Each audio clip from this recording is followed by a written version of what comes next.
మరి ఈ సంవత్సరంలో ఇది ఎన్నో వారం? చివరిది. 2024 జనవరి వచ్చింది, 2024 డిసెంబర్ కూడా వచ్చింది.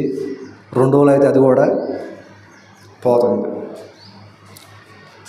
కళ్ళు మూసుకొని కళ్ళు తెచ్చుకున్న సమయంలో సంవత్సరం అంతా అయిపోయింది. మొన్న మధ్య సంవత్సరం ప్రారంభమైనట్టుంది, ఈ లోపలనే సంవత్సరం అయిపోతుంది. ఎవరు ఆగినా ఆగకపోయినా కాలం మాత్రం ఎవరి కోసం ఆగదు. అది పరిగెడుతూనే ఉంటుంది. దాంతోపాటు మనం ఏం చేయాలి?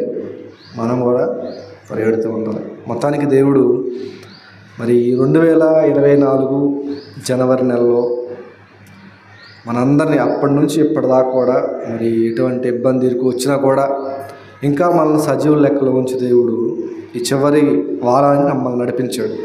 మనమందరూ కూడా దేవునికి కృతజ్ఞత చెల్లించవలసిన వారమే ఉన్నాం. ఎంతోమంది సంవత్సరాలు మన కళ్ళ ముందే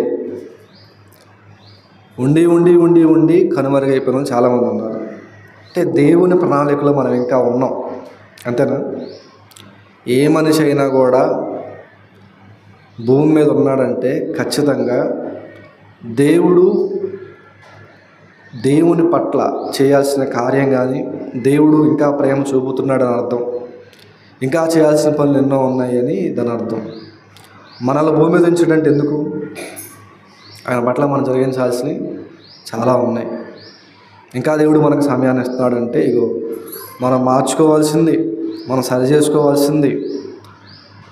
మనం ఎప్పుడైతే ఈ భూమి మీద నుంచి వెళ్తామో వెంటనే పరదేశికి వెళ్ళిపోవాలనే ఆలోచన దేవుడికి ఉంటుంది. కాబట్టి ఏం చేస్తాడంటే సమయాన్ని ఇంకా పొడిగిస్తూ ఉంటాడు. ఎప్పుడు కూడా మనం ఎలా ఉండాలంటే దేవుని పట్ల, దేవుడు నాకు ఈరోజు ఇచ్చాడంటే నేను దేవుని కోసం ఏం చేశాను?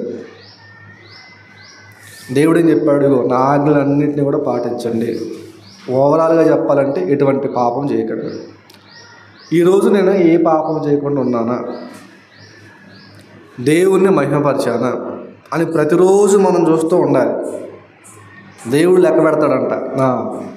2024 డిసెంబరు తారీఖు ఎంత? 29 కదా, 29. 2024 డిసెంబర్ 29 వీళ్ళకి ఇచ్చా. వీళ్ళు ఏం చేశారు? లెక్క కడతాడు దేవుడు, రాస్తాడు. ఈ ఆదివారాన ఇదిగో అందరూ కలిసి కుటుంబం కలిసి దేవుని సన్నిధికి వచ్చింది, రాసుకుంటాడు దేవుడు. మనం అనుకుంటాం దేవుడు చూస్తాడో చూడటం, ఖచ్చితంగా ప్రతీదీ రాస్తాడు. ఈ ఆదివారాన్ని నేను ఇచ్చాను, ఏం చేశాను? పక్కన దోతలు ఉంటా ఉంటాయి. ప్రభు ఇదిగో ఫలానా దగ్గర ఫలానా సంఘం ఈరోజు ఆదివారం కాబట్టి నీ సన్నిధికి వచ్చారు ప్రభు. ఏం చేశారు? వచ్చి ఏం చేశారంటే ప్రభు పాటలు పాడుతున్నారు. ఎవరు పాడారు? అంతా లెక్క ఉంటుంది దేవుని దగ్గర. ఎవరు పాడారు? ఫలానా వాళ్ళు పాడారు ప్రభు. ఎంతమందిని జ్ఞాపకం చేసుకుంటాడు అందరినీ. ఎవరు పాట పాడారు? ఎవరు ప్రార్థన చేశారు? ఎవరు వాక్యం చెప్పారు? ఎంతమంది వాక్యం విన్నారు? వింటాం అంటే కేవలం చెవులు పెట్టి వింటమే కాదు, మనసుతో ఎంతమంది విన్నారు? లెక్క రాస్తాడు అన్నిటినీ. దేవుడు ప్రతిదీ కూడా లెక్క రాస్తాడు. అయితే ఇగో వారికి ఇచ్చిన ఈ రోజుని సద్వినియోగపరుచుకున్నారు. అందరి లెక్క చూస్తాడు దేవుడు. ఏం చేశారు? నీ కోసం అన్నిటిని దేవుడు చేస్తున్నప్పుడు పనికి వెళ్తాం. పనికి వెళ్ళిన తర్వాత పని యజమాని ఏం చేస్తాడు? పని అంతా అయిపోయిన తర్వాత సాయంత్రం ఏం చేస్తాడు? కూలిస్తాడు. రోజు కూలిచ్చుకుంటూ వస్తాడు. ఒకరోజు ఎంక్వైరీ దిగాడు, నేను రోజు ఇన్ని వందలు ఇస్తున్నాను, వీళ్ళు ఏం చేస్తున్నారు అసలు? ఎన్ని రోజులు చూసినా పని అంతే ఉంటుంది, పని కదలలేదు, కానీ రోజు కూలిస్తున్నారు. ఏం చేస్తామని ఒకరోజు వచ్చిండు యజమాని. ఏముంది? అందరూ తిని కూర్చొని ముచ్చట పెట్టుకుంటున్నారంట. ఏం చేస్తాడు? వీళ్ళందరూ పనుల నుంచి పీకి అంటాడు. దేవుడు కూడా అంతే. నేను వీరి కోసం సూర్యుడిని, చంద్రుడిని, నక్షత్రాలని అన్నింటినీ కూడా కొన్ని వందల కోట్ల దూతల్ని పనివారిగా పెడితే వీళ్ళు ఏం చేస్తున్నారు? తిని కూర్చొని ముచ్చట్లు పెడుతున్నారా? లేవే అందరిని అంటాడు. అంతే. దేవుడు ఏం చేస్తాడంటే ప్రతిదీ లెక్క కడతా ఉంటాడు, చూస్తూ ఉంటాడు. అమాయకుడు కాదు ఆయన. కాబట్టి దేవుడిచ్చిన ఈ సంవత్సరాన్ని మనం ఎలా వినియోగించుకున్నాం? దేవునికి ఒకవేళ అవిధేయంగా ఉంటే మార్చుకొని నూతనంగా బ్రతకడానికి దేవుడు ఇంకొక సంవత్సరాన్ని ఇంకొక దినాన్ని మనకి ఇస్తున్న అర్థం. ఒక రోజు దాటి ఇంకో రోజు మనం వెళ్తున్నాం అనుకో, ఇగో దేవుడు ఏం చేస్తాడంటే ఈరోజు చేసిన వాటికి రేపు పశ్చాత్తాపడాలి, మారు మనసు పొందాలి, నూతనత్వం మనలో ఉండాలి. అందుకని దేవుడు మరుసటి దినాన్ని మనకి ఇస్తాడు. అంతేగాని మనం దాచుకున్న డబ్బులు రేపు రోజు అనుభవించడానికి ఆ దేవుడు మనం ఉంచేది. కాబట్టి ఒక మంచి ఆలోచన మన రోజు చేద్దాం. నాగటి మీద చెయ్యి పెట్టి వెనకకు చూచువాడవా అని ఒక మంచి ఆలోచన మనం చేసుకుంటూ ముందుకెళ్దాం. నాగటి మీద చెయ్యి పెట్టి వెనుకకు చూచువాడవా. లూకాసువార్త 9వ అధ్యాయము, లూకాసువార్త 9వ అధ్యాయము. జాగ్రత్తగా వినండి, మంచి సంగతులు మనం ఆలోచిద్దాం. లూకాసువార్త 9వ అధ్యాయము, లూకాసువార్త 9వ అధ్యాయంలో 62వ వచనం చదువుదాం. లూకాసువార్త 9వ అధ్యాయము 62వ వచనం. యేసుక్రీస్తు వారు అంటున్నాడు ఏమని? నాగటి మీద చెయ్యి పెట్టి వెనుక తట్టు చూచువాడెవడును దేవుని రాజ్యమునకు పాత్రుడు కాడని వానితో చెప్పెను. చూశారు అందరూ? లూకాసువార్త 9వ అధ్యాయము 62వ వచనం. నాగటి మీద చెయ్యి పెట్టి వెనక తట్టు చూసేవాడెవడును దేవుని రాజ్యమునకు పాత్రుడు కాడు. నాగలి మనందరికీ తెలుసు. నాగలి తెలుసా? అందరికీ తెలుసు. నాగటి మీద చెయ్యి పెట్టంట వెనకకు చూసేవాడంట దేవుని రాజ్యానికి పాత్రుడు కాడంట. ఏం చెప్పాలనుకుంటున్నాడు యేసుక్రీస్తు వారు? యేసుక్రీస్తు వారు ఎక్కడ వాక్యం చెప్పినా కూడా ఉపమాన రీతిగా వాక్యాన్ని చెబుతాడు. ఎట్లా చెప్తాడు? ఒక విషయం మనకు అర్థం కావాలంటే తెలిసిన విషయంలో నుంచి ఒక తెలియని విషయం చెప్తాడు ఆయన. ఎందుకంటే ప్రతి ఒక్కరూ దేవుని మాట అర్థం చేసుకోవాలి అనే ఆలోచనతో ఆయన ఉంటుండగా నాగటి మీద చెయ్యి పెట్టి వెనకకు చూచువాడంట దేవుని రాజ్యానికి పాత్రుడు కాడంట. ఎందుకు చెప్తాడు యేసుక్రీస్తు ఆ మాట? నాగలి మన అందరికీ తెలుసు. దేనికి వాడతాం నాగలిని? జాగ్రత్తగా ఉన్నారు. నాగలిని మనం ఎందుకు వాడతాం? పొలం దున్నటానికి వాడతాం. ఏదన్నా పంట వేయబోతున్నప్పుడు పొలాన్ని దున్నడం కోసం నాగలిని వాడతాం. ఎలా వాడతాం నాగలిని? 2 ఎద్దులు కానీ 2 ఆవులు కానీ ఉంటాయి. వాటికి మధ్యలో కర్రగట్టి నాగలి మధ్యలో కడతాం, అంతేనా? నాగలి కట్టి ఏం చేస్తాము? ఒక మనిషి వెనక ఉంటాడు.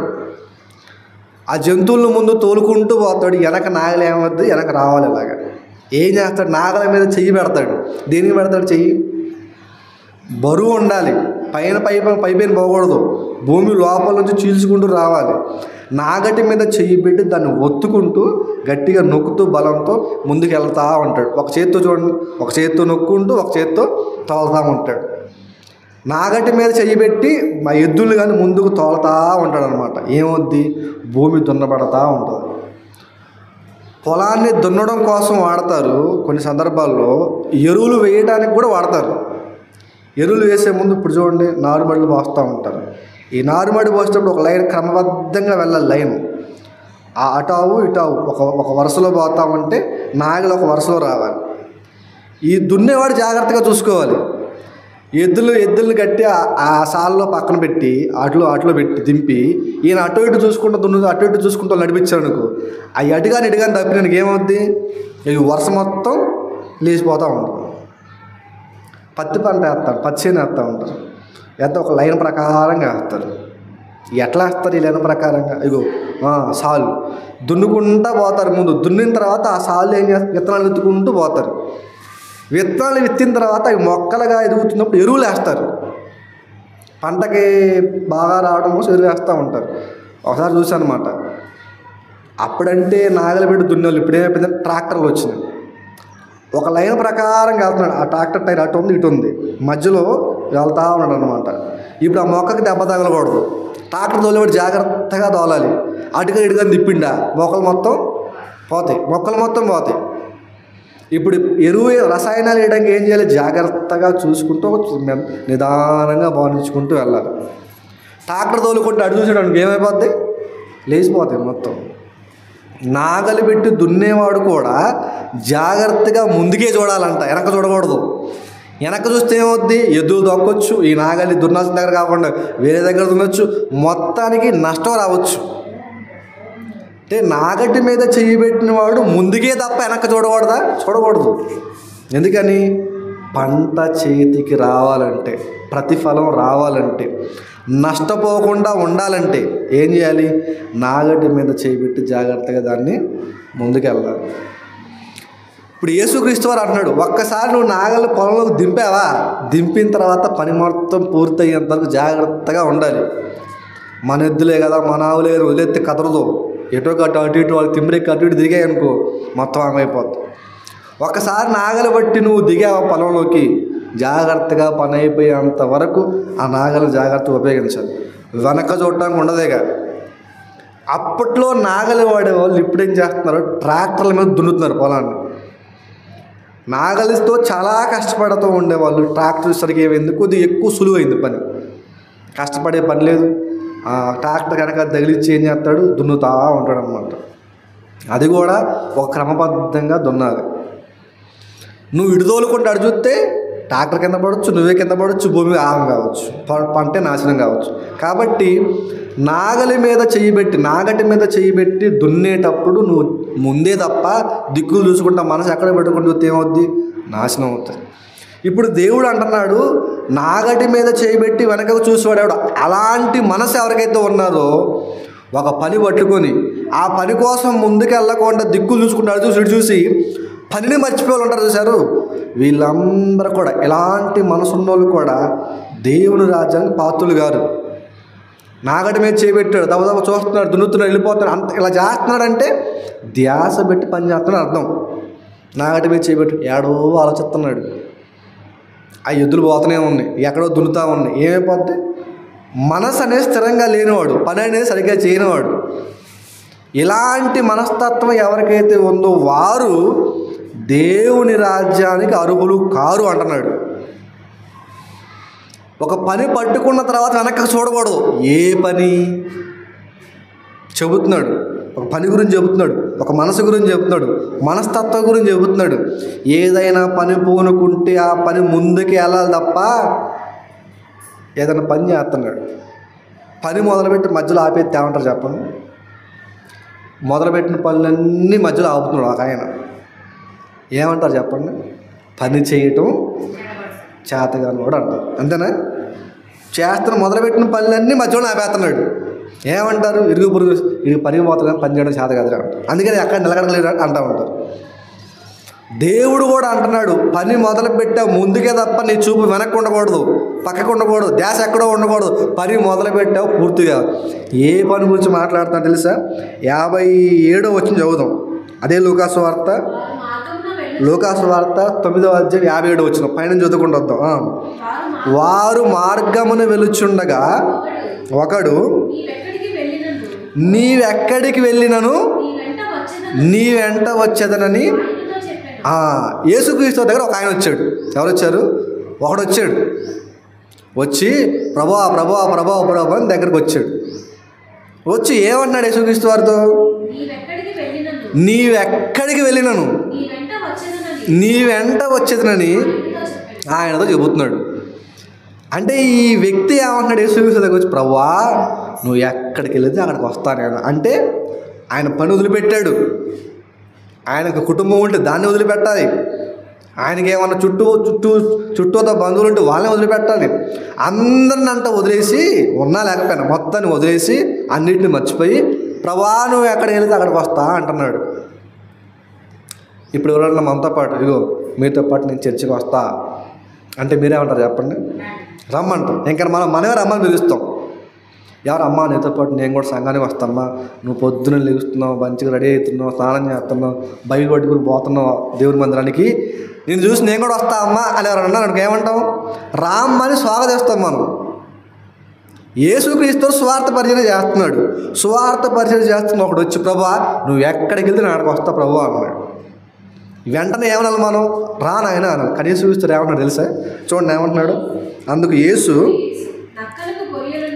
నక్కలకు బొరియలను ఆకాశ పక్షులకు నివాస స్థలములు కలవు కానీ మనుష్య కుమారునకు తలవాల్చుకున్నటకైనా స్థలము లేదు. ఆయన ఏమని అడిగాడు? ప్రభువా నీతో వస్తా, నువ్వు ఎక్కడికి వెళ్తే అక్కడికి వస్తా. ఏమంటున్నాడు? నక్కలకు బొరియలు, ఆకాశ పక్షులకు నివాస స్థలాలు ఉన్నాయి, కానీ మనుష్య కుమారుడకు తలవాల్చుకుంటకు స్థలం లేదు.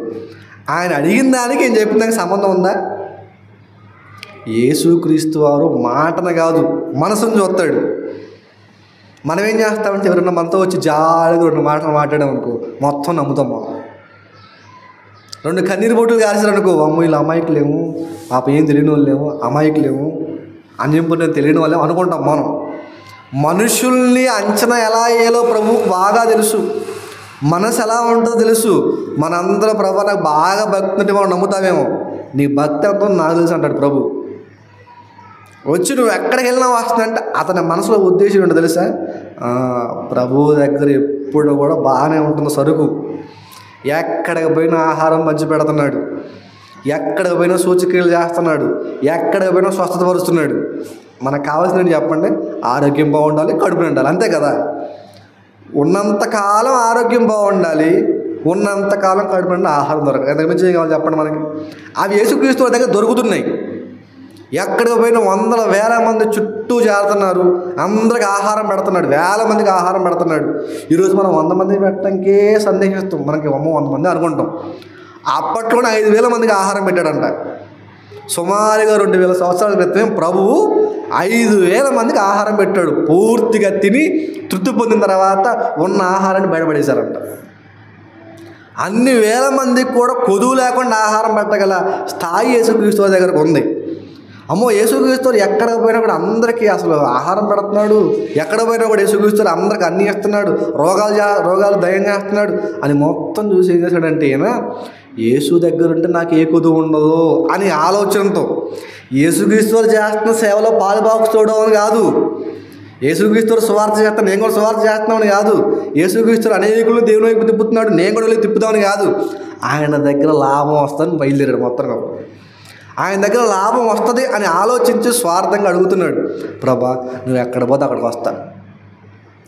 ఈయన యేసుక్రీస్తు చేస్తున్న పై బోధ చూస్తున్నాడు, ఆయన పడే కష్టమేమో తెలియదు. అప్పుడు అంటున్నాడు, నాయన నువ్వు అనుకుంటున్నావు నా దగ్గర ఇల్లు, లగ్జరీ లైఫ్, నా దగ్గర పెద్ద ఆహారం, బంగారం, వెండి ఇవన్నీ నా దగ్గర అనుకుంటున్నావు, నువ్వు ఏమీ లేవు. నాకంటే ఆ నక్కలకి బొరియలు ఉన్నాయి చూడు, ఇల్లు ఉన్నాయి, ఆకాశ పక్షులు నివాస స్థలాలు ఉన్నాయి, నా దగ్గర ఏమి లేవు నాయన, నా దగ్గర ఏమి లేవు. నువ్వేదో నా దగ్గర ఉంటే నాకేదో వస్తుంది, నేను బాగుంటాను నువ్వు అనుకుంటున్నావు, కాదు నా దగ్గర ఏమీ లేవు.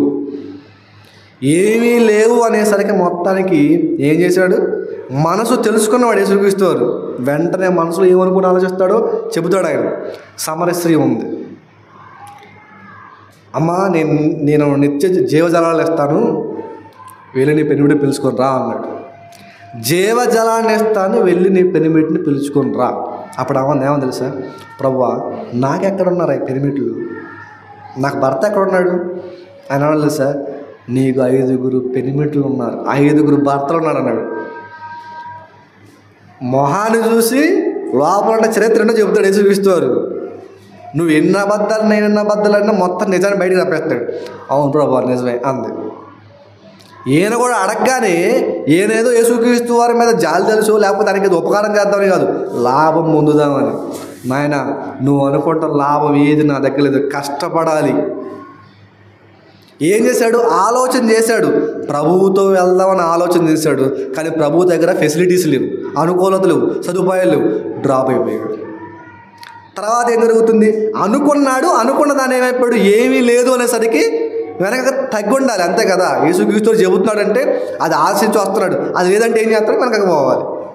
అంటే ఒక పనిని మొదలు పెడదాం అనుకున్నాడు, కానీ యేసుక్రీస్తు దగ్గర ఏది లేదనేసరికి వెనక తగ్గాల్సిన పరిస్థితి. తర్వాత ఇంకొక ఆయన వస్తున్నాడంట. ఇప్పుడు యేసుక్రీస్తు మాట్లాడుతున్నాడు చూడండి. ఎన్నో వచ్చును? 50 వచ్చును, 59 వచ్చును. ఆయన మరి ఒకనితో, ఇప్పుడు యేసుక్రీస్తుని అడుగుతున్నారు. ఇందాక ఒకడు వచ్చి అడిగాడు, ఇప్పుడు యేసుక్రీస్తుని వచ్చి అడుగుతున్నాడు ఏమని? నా వెంట రమ్మని అడగగా అతడు నేను వెళ్ళి మొదట నా తండ్రిని పాతిపెట్టి వచ్చుటకు సెలవిమ్మని అడుగుతున్నాడు. వాడు వచ్చి యేసుక్రీస్తుని అడిగాడు, వాడు మనసు సరిగ్గా లేదు, వెళ్ళిపోయాడు. ఇంకొకరిని అడుగుతాడు యేసుక్రీస్తు, నాయన నా వెంట రా అంటున్నాడు. ఆయనకు పెద్ద సమస్య ఉంది, ఏంటో తెలిసి అది, నా తండ్రి చనిపోయాడు, ఆయన పాతి పెట్టుకొని రావాలి. నా తండ్రి చనిపోయాడు, ఆయన పాతి పెట్టుకొని రావాలి. ప్రపంచంలో ఏ వ్యక్తి అయినా కూడా తండ్రి చనిపోయింటే వెంటనే దగ్గరుండి మరీ పంపిస్తారు. స్కూల్లో పిల్లల్ని మా తండ్రి చనిపోయాడండి అంటే ఏం చేస్తారు? పోరా బాబు తొందరగా అంటారు. ఉద్యోగస్తుల్ని వాడు ఎంత పెద్ద ఉద్యోగం చేస్తున్నా కూడా, సీఎం అయినా పిఎం అయినా కూడా తండ్రి కానీ తల్లి కానీ చనిపోయిందంటే ఆ రోజు సెలవేగా. ఎటువంటి పని చేసినా ఏ రాష్ట్రంలో ఉన్నా ఎక్కడున్నా కూడా సాధారణంగా బార్డర్లో ఉండే సైనికులకి సెలవులు త్వరగా ఇవ్వరు. కొన్ని సందర్భాల్లో తల్లి తండ్రి చనిపోయిందన్న వార్త తెలియగానే వాడు ఎక్కడున్నా కానీ అతను ఎక్కడున్నా కానీ పంపించేస్తూ ఉంటారు. సమాజం అంతా కూడా తల్లి కానీ తండ్రి కానీ చనిపోయాడంటే వీళ్ళు తొందరగా వెళ్ళి కార్యక్రమాన్ని కూడా అంటారు. కానీ యేసుక్రీస్తు ఏమన్నాడు తెలుసా? ఏమన్నాడు ఆయన? అందుకు ఆయన, మృతులు తమ మృతులను పాతి పెట్టుకుందరు నాయన. అక్కడ కొంతమంది ఉన్నారు ఆత్మానుసారంగా చనిపోయిన వాళ్ళు మీ తండ్రిని పాతి పెడతారని వాళ్ళు అన్నాడు. మొట్టమొదటి వాడు ఏదో ఆశించి వచ్చాడు, వెనకకి వెళ్ళాడు. రెండో అతను ప్రభు అడుగుతున్నాడు, నాయన వెళ్ళడానికి వీల్లేదు, పని మొదలు పెడదాం అనుకుంటున్నాం, నాగటి మీద చెయ్యి వేస్తున్నాం. ఒక్కసారి వేసిన తర్వాత అది ఎలాంటి కార్యక్రమం అనుకున్నా కూడా తండ్రి చనిపోయినా కూడా పని ఆపకూడదు. దేవుని కోసం ప్రకటించడానికి ముందుకు వెళ్ళేటప్పుడు, దేవుని కోసం నిలబడినప్పుడు, దేవుని కోసం దేవుని మాటను అనేకులు చెబుదామని, దేవుని కోసం బ్రతుకుదామని నిలబడిన తర్వాత ప్రపంచం తలకిందులైపోయినా కూడా పని ఆపకూడదని చెప్తున్నాడు అక్కడ. అవునా? సంఘంగా మనం కూడుకుంటున్నాం.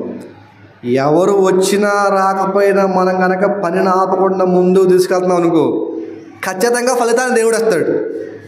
ఒక రోజు 2 రోజుల, సంవత్సరం 2 సంవత్సరాల, 10 11 చచ్చేదాకా పని చేయి. ఎక్కడో ఒక చిన్న మూమెంట్ పెడతాడు దేవుడు. నిరీక్షణ, ఆశ మనకు ఉండాలి, విశ్వాసం మనకు ఉండాలి. దొంగ ఉన్నాడు, చివరిన ఇంకో కొద్ది క్షణాల్లో మరికొద్ది క్షణాల్లో చనిపోతాడు అనుకున్నప్పుడు ఏమైపోయింది? మార్పు చెందాడు, పరలోకం వచ్చింది.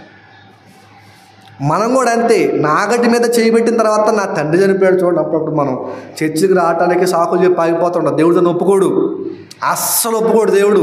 నువ్వు మందిరానికి రావాల్సిన సమయం ఏదో రావాలంతే. ప్రభువా నేను వస్తాను కానీ ప్రభువా తండ్రిని పాత పెట్టుకుంటాం, వీల్లేదు, రావాలి ముందుకి. ఎంత కఠినంగా ఉంటుందా? కఠినంగా కాదు.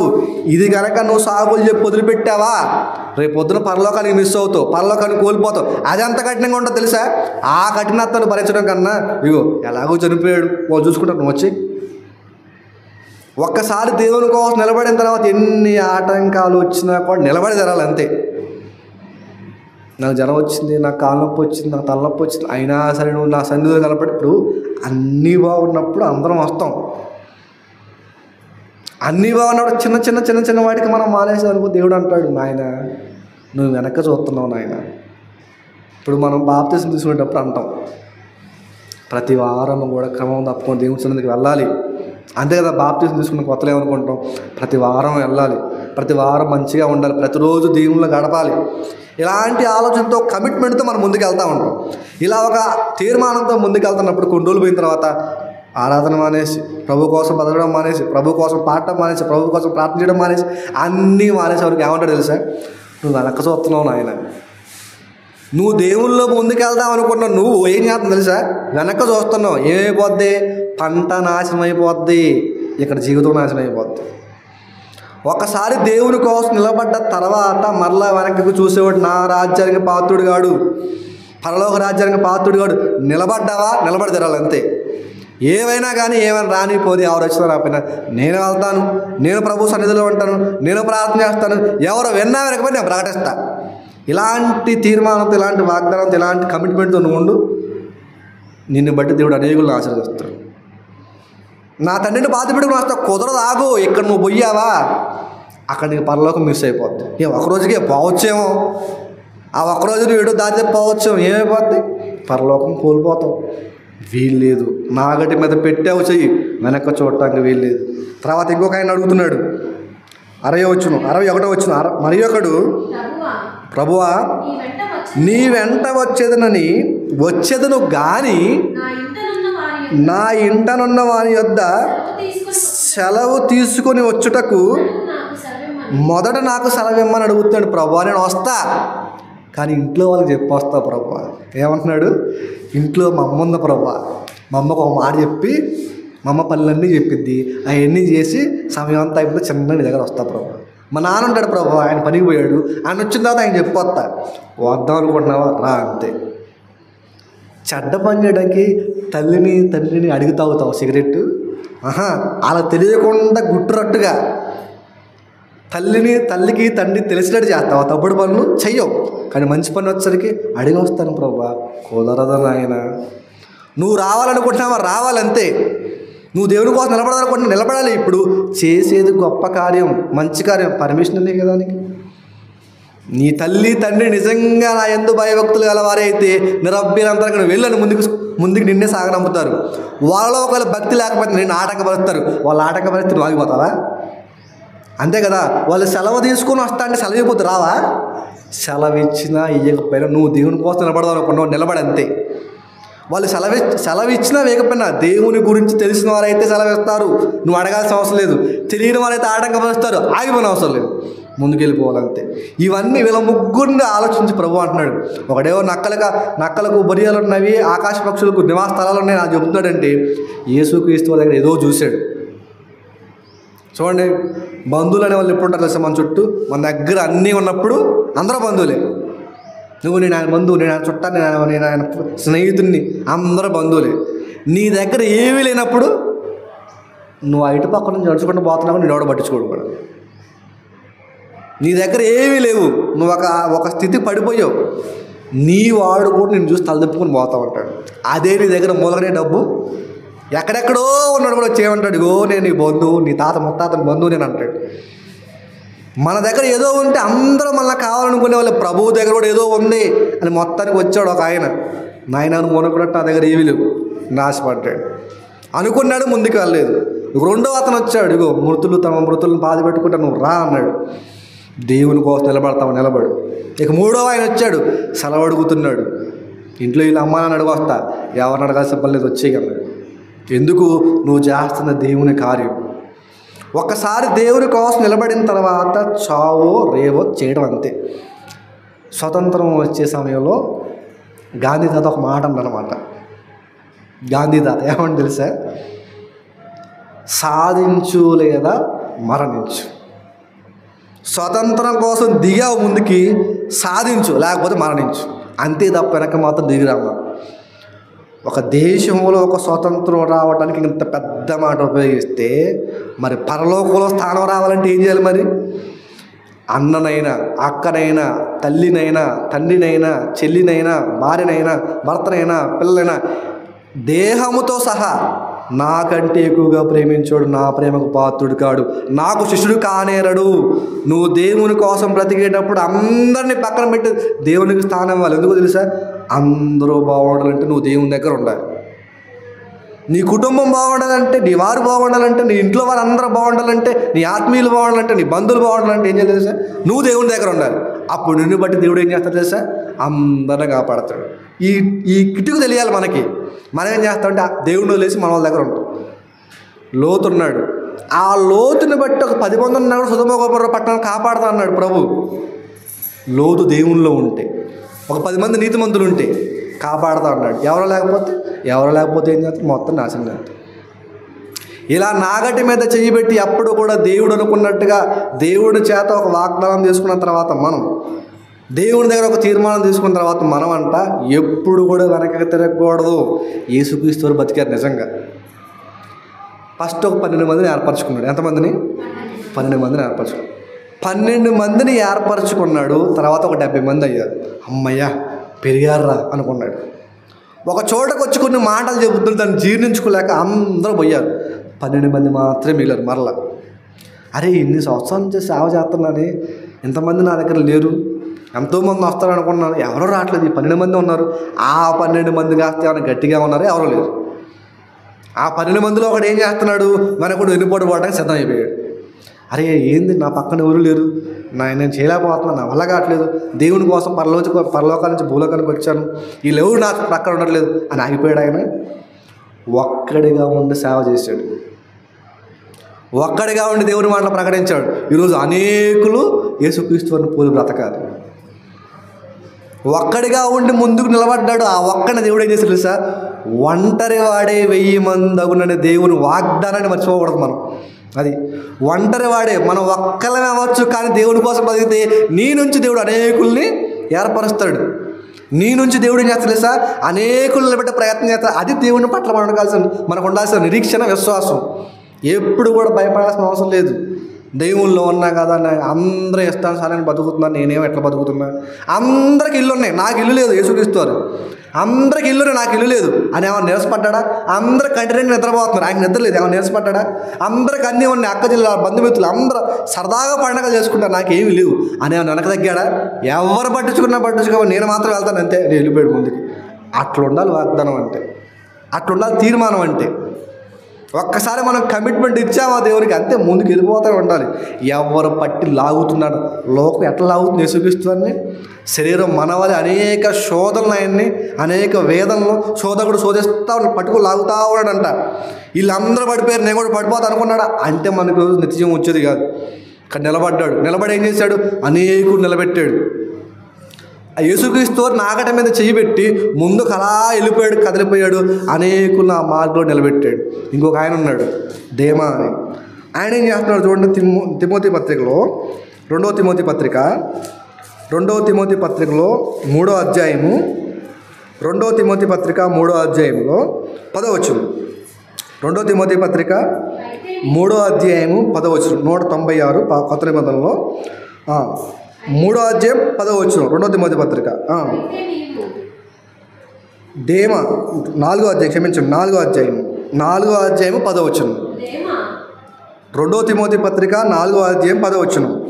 దేమా ఇహలోకమును స్నేహించి నన్ను విడిచి, పౌలు గారు చెబుతున్నాడు ఏమని తెలుసా? దేమా అనే ఆయన ఒక ఆయన ఉన్నాడు. ఎవరైనా ఏం పేరు? ఆయన పేరు దేమా. దేమా అంట పౌలు దగ్గర ఉన్నవాడైనా. దేమా ఇహలోకమును స్నేహించి నన్ను విడిచి వెళ్ళిపోయాడంట, తెస్సలోనికి వెళ్ళిపోయాడంట. ఇహలోకమును స్నేహించాడు. పౌలు గారి దగ్గర ఉన్నప్పుడు ఏం కనిపించింది? పౌలు గారి జీవితం ఎలా ఉంటుందో చెప్పండి. పౌలు గారితో కొంత దూరం ట్రావెల్ చేశాడు, ప్రయాణం చేశాడు, కొంత సహజీవనం చేశాడు పౌలు గారితో స్వార్థ పనిలో. పౌలు గారి జీవితం ఎలా ఉంటుందో చెప్పండి. ఆకలి దప్పులు ఉంటాయి, నిద్ర ఉండదు, జాగారం చేయాలి. ఎక్కడికి పోయినా పౌలు గారిని పట్టుకుని కొడదామనే వాళ్ళు అందరూ. పౌలు గారితో పాటు ఈ దేమా కూడా ప్రయాణం చేస్తూ ఉన్నాడు. పౌలు గారి జీవితం ఎక్కడ చూసినా అన్ని బాధలు, ఇబ్బందులు, వేదనలు. ఎవరు చూసినా వాడు సొంత వాళ్ళే. యోధా జనాంగమే పౌలు గారిని ఎక్కడ దొరికితే అక్కడ చంపేద్దామని చూస్తున్నాడు. ఒకసారి అండి పౌలు గారిని కొట్టారు. ఎలా కొట్టారు తెలుసా? కుక్కను కొట్టినట్టు కొట్టి చనిపోయాడేమని వదిలేసి వెళ్ళిపోయారంట పౌలు గారిని కొట్టిన తర్వాత ఇక చనిపోయాడేమో అని కూడా వదిలేసి వెళ్ళిపోయారంట. అంటే ఆ రకంగా కొట్టారు. పౌలు గారి జీవితం అంతా ఎలా ఉంటుంది? స్వార్థ పని కోసం ముందుకెళ్తుంటే ఎక్కడ అనుకూలతలు లేవు. దేవుని కోసం బ్రతుకుదాను ముందుకు పోతుంటే ఎక్కడ అనుకూలత లేవు. ఇప్పుడు పక్కన దేమా ఉన్నాడు. దేమా ఉండి చూస్తున్నాడు, ఇదేంటి పౌలు గారు పక్కనుంటే అన్నీ బాగొస్తాయి అనుకున్నాను, ఈ దెబ్బలేంటి, హింసలేంటి, వేదనలేంటి, ఒకసారి తిండి ఉండట్లేదు, చలికి గడగడా వనకాల్సి వస్తుంది పౌలుతో పాటు. నేను ఎక్కడ ఉంటారా బాబు పౌలు గారితో పాటు, నా వల్ల కావట్లేదని లోకాన్ని చూస్తున్నాడు. లోకంలో ఏముంది?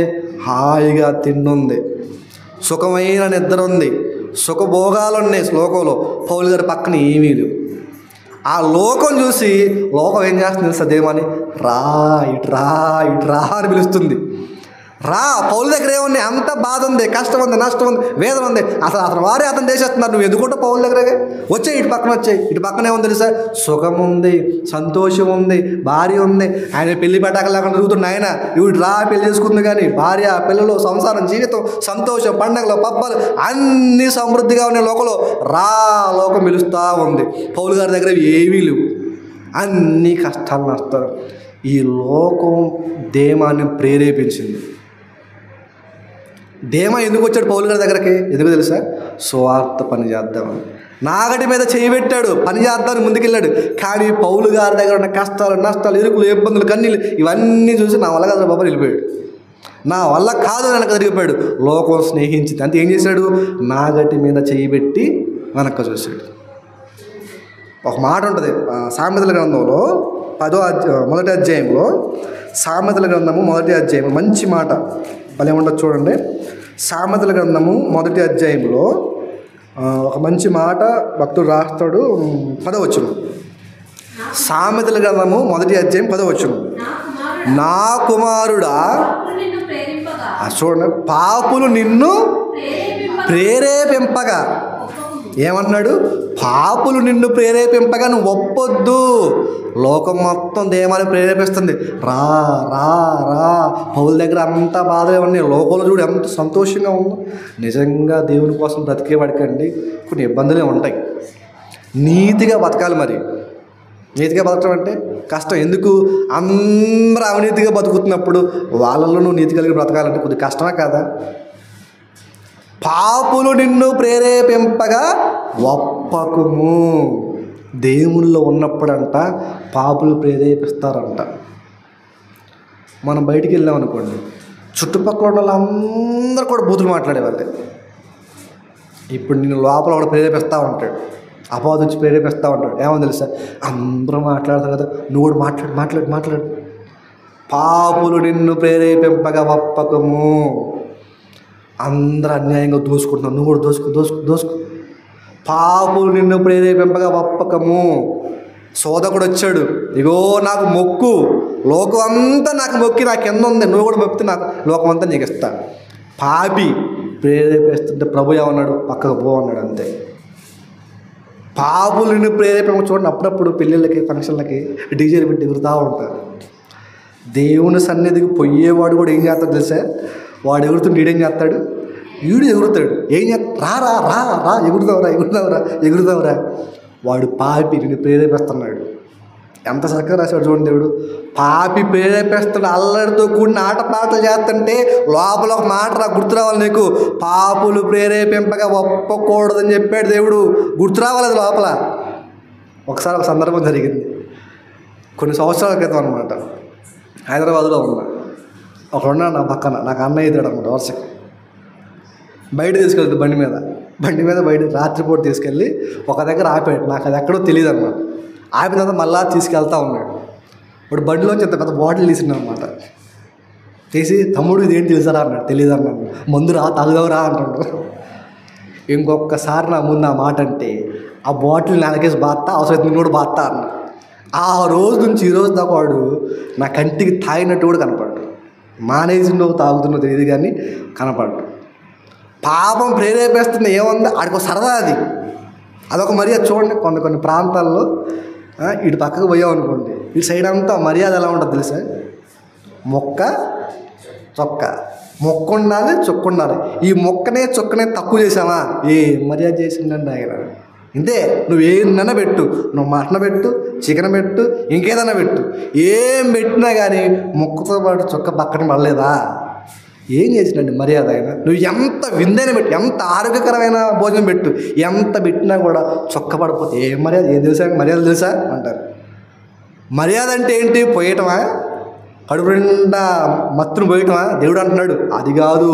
వాడు నిన్ను ఎంత ప్రేరేపిస్తున్నా, పొయ్యమని ప్రేరేపిస్తున్నావు పొయ్యమాకు, తాగమని ప్రేరేపిస్తున్నావు తాగమాకు, చిందేయమని ప్రేరేపిస్తాడు ఏమాకు.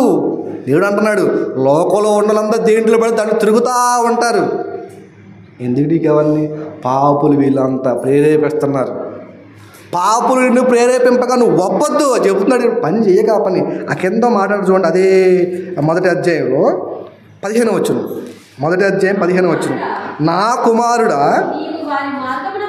నీవు వారి మార్గంలో పోకు. వాడు పోయే మార్గాన్ని నువ్వు పోకు. పాప అనేవాడు పోయే మార్గాన్ని నువ్వు వెళ్ళకు. వారి త్రోవల యందు నడవకుండా నీ పాదము వెనకకు తీసుకో. ఏం చేయమంటున్నాడు తెలుసా? పాదాన్ని వెనక్కి తీసుకో. పాపితో ఉన్నవాడితో సహవాసం చేసావా, వాడిని పాపంలోకి లాగుతాడు అంతే. ఇక అందులో డౌట్ లేదు. అయ్యో ప్రభా నేను పాపంలో చిక్కుపోయి అంటే అంటాడు ప్రభు. ఏమని తెలుసా, వాడు పాపిరా, పాపం చేయమని ప్రేరేపిస్తున్నాడు, ఒప్పుకోవద్దని చెప్పా కదా నువ్వు, ఒప్పుకున్నావు, పాపంలో పడ్డావు. సులువుగా చిక్కులు పెట్టిద్ది పాపం. చిన్న చిన్న చిన్న చిన్న పిల్లలు ఉంటారు, అలవాట్లు ఎక్కడ నుంచి వస్తాయి, ఒకడు ఒక దగ్గర చూసి వస్తాడు, ఆ అలవాటు నేర్చుకుని ఇంకొకటి పిలుస్తాడు, రారా తాగుదాం, రారా రారా చిందేద్దాం, రారా రారా మాట్లాడదాం, రారా కొట్లాడుకుందాం, రారా పోట్లాడుకుందాం, రారా. ఇవన్నీ ఏంటో తెలుసా, పాపులు చేసే పనులు. కొట్టడం ఏంటి హీరోయిజం అనుకుంటాం మనం, కానీ దేవుడు అంటే తెలుసా, అది పాపి చేసే పని రా నాయన, పాపిస్టోడు చేసే పని అది, నువ్వెందుకు దాంట్లో దూరతావు అంటున్నాడు దేవుడు.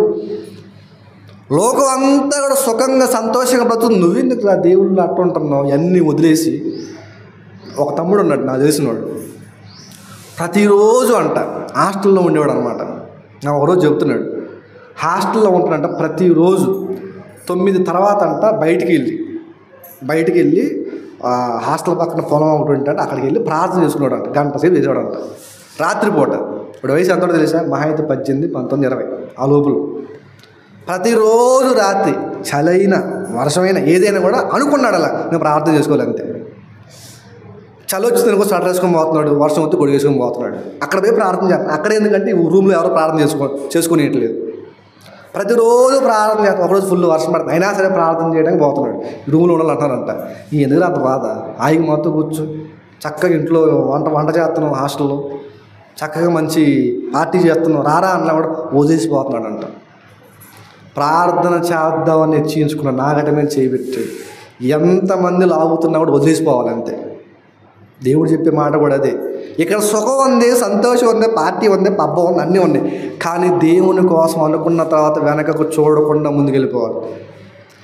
దేవుని కోసం నిలబడిన తర్వాత పాపులను ప్రేరేపిస్తారు. ఏమని తెలుసా, వారి వైపు నడవకుండా నీ పాదాన్ని వెనకకు వెనక్కి తీసుకో, పాపి అనేవాడి కోసం నడవకుండా వెనకకు తీసుకోమని చెబుతున్నాడు. ఎంత బాగా చెప్తున్నాడు చూడండి. నా గట్టి మీద చేయబెట్టి వెనకకు చూడకూడదు. చివరికి ఒక మాట చూపిస్తాను చూడండి, హెబ్రీ పత్రికలో. ఒకవేళ దేవుని కోసం బ్రతుకుదామని ముందుకు వెళ్ళి మధ్యలో ఆపేసి దేవుని వదిలేస్తే అలాంటి ప్రభు ఏమంటున్నాడు తెలుసా, సామెతలుగా క్షమించండి, రెండో పేతురు పత్రిక 2వ అధ్యాయము 20వ వచనం. 2 పేతురు పత్రిక 2వ అధ్యాయము 20వ వచనం. వారు చేశారు అందరూ. 2 పేతురు పత్రిక 2వ అధ్యాయం 20వ వచనం. ఎవరైతే నాగటి మీద చెయ్యి పెట్టి ప్రభువు కోసం బ్రతుకుదామని అనుకొని ఎవరైతే వెనకకు తీసుకుంటున్నారో, ఆగిపోతున్నారో, లోకం ప్రేరేపిస్తే ఆ ప్రేరేపణ బట్టి ఎవరైతే ఆగిపోతున్నారో, ఆగిపోయే వాళ్ళందరి గురించి చెబుతున్నాడు. ఏమని తెలుసా, వారు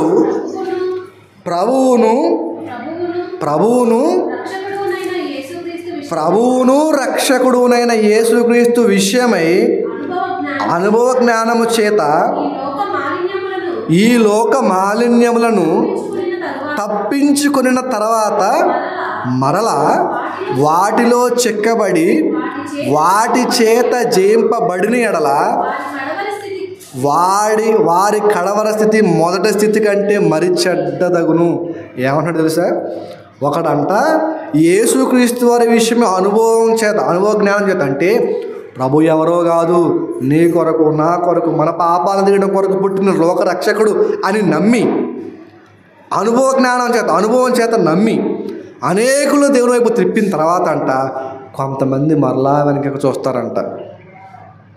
అక్కడ ఏమన్నా తెలుసా, ఈ లోక మాలిన్యములను తప్పించుకున్న తర్వాత, అంటే లోక మాలిన్యం ఎప్పుడు తప్పించుకుంటాము, యేసుక్రీస్తు అని సొంత రక్షకుడిగా అంగీకరించి బాప్తీసం పొందుకున్నామనుకో, ఈ లోక మాలిన్యం నుంచి మనం తప్పించుకున్నవారు.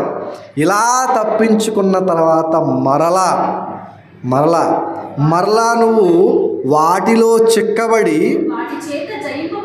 జయింపబడిన ఎడల వారి కడవర స్థితి మొదటి స్థితి కంటే ఏమన్నా సార్, ఒక్కసారి నువ్వు దేవునిలోకి అడుగుపెట్టి బాప్తీసం పొందుకొని మరలా పాపం జోలికి వెళ్ళావా, దేవునిలోకి అడుగుపెట్టినప్పుడు నువ్వు పాపికి ఎలాగైతే ఉన్నావో, పాపం చేత ఎలాగైతే లోకంలో ఉన్నావో, అంతకంటే మరి దారుణమైన పరిస్థితుల్లోకి వెళ్ళిపోతున్నావు అంటున్నాడు.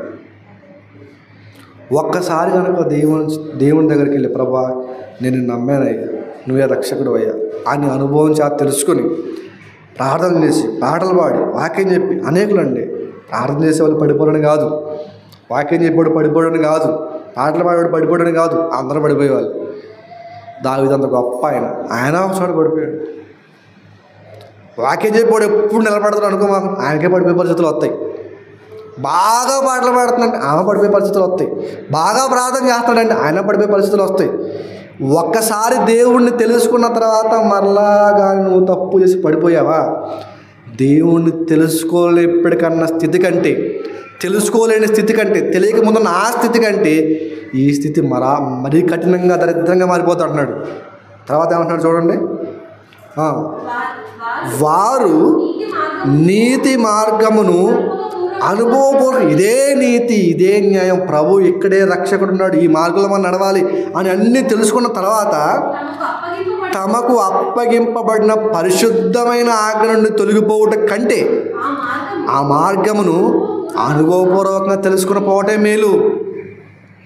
తెలిసి తెలిసి తెలిసి తెలిసి తప్పు చేస్తున్నావా, దేవుడు ఊరుకోడు. ఒక్కసారి నువ్వు దేవుడిని తెలుసుకున్న తర్వాత మరలా తెలిసి తప్పు చేస్తావు అనుకో, ఎందుకు ఊరుకుంటాడు చెప్పండి? యేసుక్రీస్తు శిలువలో ఉంటే ఒక మాట పలికాడు. మొదటి మాట ఏమని తెలుసా? తండ్రి, ఇటనండి ఏమంటున్నాడు? తండ్రి వీరేమి చేయిస్తున్నారో వీరికి తెలుసు కనుక వీరికి క్షమించన్నాడా? ఏమన్నాడు? వీరికి తెలియదు, వీరు ఎరుగరు కనుక క్షమించు. తెలియక చేసి ఇతను కనుక క్షమింపబడితే, మాటల బైబిల్లో చాలా ఉన్నాయి. ఎవరైనా కూడా తెలియక చేసిన తప్పుడు దేవుడు క్షమిస్తాడు. తెలిసి తెలిసి తెలిసి తెలిసి తెలిసి తెలిసి నువ్వు యేసుక్రీస్తు అని తెలుసుకున్నావు, పాపం అంటే తెలుసుకున్నావు, లోకం అంటే తెలుసుకున్నావు, ఎలా బతకాలో తెలుసుకున్నావు, అన్నీ తెలుసుకున్న తర్వాత మరలా వెనక్కి తిరిగి నీతి మార్గాన్ని విడిచిపెట్టావు అనుకో, అందరికంటే గొప్ప పాపము చేసిన వాడు అవుతావు అంటున్నాడు. నీతి మార్గమును ఏమన్నాడు చూడండి అక్కడ, నీతి మార్గమును అనుభవపూర్వకంగా తెలుసుకొని తమకు అప్పగింపబడిన పరిశుద్ధమైన ఆజ్ఞ నుండి తొలగిపోవట కంటే ఆ మార్గమును అనుభవపూర్వకంగా తెలియక ఉండేటి వారికి మేలు. అలా ఒకవేళ తెలుసుకుని వెనక్కి తిరిగావా, నాగడ మీద చేపెట్టి వెనక్కి తిరిగావా, నిన్ను దేవునితో పోల్చాడు తెలుసా దేవుడు. అలా దేవుని కోసం నిలబడదామని దేవుని దగ్గర ఒక తీర్మానం తీసుకొని వెనకకి తిరిగిపోయి లోకంలో కలిసిపోయావు అనుకో, అలాంటి వాళ్ళందరూ దేవుడు దేవునితో పోలుస్తున్నాడు తెలుసా. చూడండి 22వ వచనంలో కుక్క దేవునితో పోలుస్తున్నాడు తెలుసా. ఒక్కసారి దేవుని రుచి చూసుకొని అనుభవపూర్వకంగా తెలిసి దేవుడు నా జీవితంలో మేలు చేస్తున్నాడు, దేవుని కొరకు నేను బ్రతకాలి, ఇవన్నీ తెలిసి మరలా దేవుని వదిలిపెట్టి లోపల పోయావా, ఏమంటాడు తెలుసా? కుక్క తన వాంతికి తిరిగినట్టును, కడుగుబడిన పంది బురదలో దొర్లుటకు మళ్ళినట్టును అను నిజమైన సామెత చొప్పున విరిగి సంభవించి.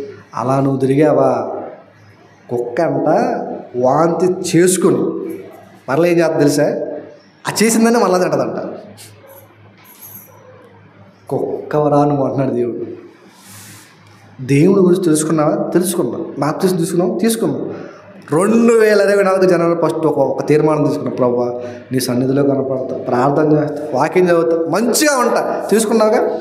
తీసుకున్న తర్వాత మరలా 24 డిసెంబర్ వచ్చింది, ఏమైపోయావు? తప్పులు మరలా చేసుకుంటూ వస్తున్నావు. అప్పుడు ఏమన్నా తెలుసా దేవుడు నిన్ను? కుక్క వాంతి చేసుకుని ఎలాగైతే తినిద్దో మరలా అలాంటి జీవితం నీది నాది అంటున్నాడు. ఒకవేళ వెనక్కి తిరిగితే ఎంత కఠినంగా చెప్తున్నాడు చూడండి. కుక్కల్లో మంచి కుక్కలు ఉంటాయి, పిచ్చి కుక్కలు ఉంటాయి.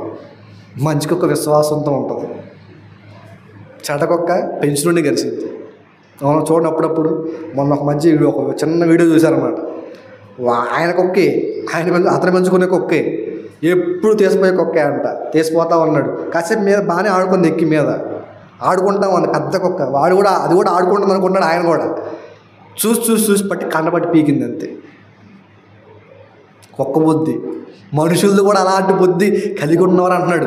ఒక్కసారి అనుభవపూర్వకంగా తెలుసుకున్న తర్వాత వెనక్కి తిరిగా. దేవుడిని తెలుసుకున్న తర్వాత వెనక్కి తిరగకూడదు.